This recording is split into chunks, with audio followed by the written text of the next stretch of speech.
আমি গরিবের মেয়ে, আমার বাবা নেই। আমার মা আমাকে যৌতুকের জন্য বিয়ে দিতে পারছে না। যদি কোনো ভালো মনের মানুষ থাকেন যৌতুক ছাড়া আমাকে বিয়ে করবেন, তাহলে অবশ্যই আপনাদের সাথে যোগাযোগ করবেন। সুপ্রিয় দর্শক, আসসালামু আলাইকুম। সবাইকে স্বাগত জীবন গল্প অনুষ্ঠানে। ক্যামেরার সামনে দাঁড়িয়ে আছে একজন বোন, তার সাথে কথা বলবো, জানবো তারই গল্প। আসসালামু আলাইকুম আপু।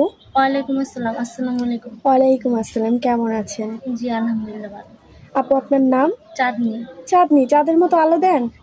এখনো দেই নাই, কিন্তু স্বামীর ঘরে গেলে অবশ্যই দেওয়ার চেষ্টা করব। আপু কোথা থেকে এসেছেন? ফরিদপুর বাংলা। ফরিদপুর থেকে। আপু আপনার বর্তমান বয়স? 21 বছর। 21 বছর। পরিবারে কে কে আছে? মা আর আমি। মা আর আপনি। বাবা কি হয়েছে? বাবা মারা গেছে যখন আমার 10 বছর তখন। তখন বাবা মারা গেছে। দ্বিতীয়বার আপনার মা কোনো অপশন খুঁজে নাই?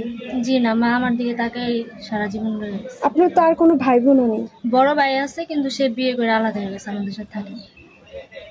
আপু আপনার মা কি করে? বাসা বাড়িতে কাজ করে। বাসা বাড়িতে কাজ করে। আপনি কিছু করেন? না। কিছু করেন না। আপু এখন আমাদের আপনার 21 বছর বয়স না? জি। বিয়ে শাদী হয়েছে? জি না। এখনো কেন বিয়ে শাদী হয় নাই? মানে সবাই বিয়ের জন্য আসে ঠিকই, কিন্তু যৌতুক চায়, কিন্তু আমার মার তো যৌতুক দেওয়া সম্ভব না। যৌতুকের জন্য? আপনি মাশাআল্লাহ দেখতে সুন্দর, যে কোনো ছেলেই আপনাকে যৌতুক ছাড়া বিয়ে করবে। সুন্দরে কি হয় আপু, এখন বর্তমানে সবাই টাকাই খুঁজে। আচ্ছা আপু, এখন আমাদের ক্যামেরার সামনে কেন এসেছে? এখন আপনাদের কাছে আসছি, আপনারা যদি আমাকে বিয়ের একটা ব্যবস্থা করে দেন, একটা ভালো মানুষের সাথে যদি আমার বন্ধনটা আবদ্ধ করে দেন, তাহলে ভালো হয়। আমরা চেষ্টা করব, আমাদের দিক থেকে সর্বোচ্চ চেষ্টা করব। আপু যাকে সঙ্গী হিসেবে চাচ্ছেন, জীবনের সঙ্গী, চিরদিনের সঙ্গী, সে দেখতে কেমন হবে, বয়স কেমন হতে হবে তার?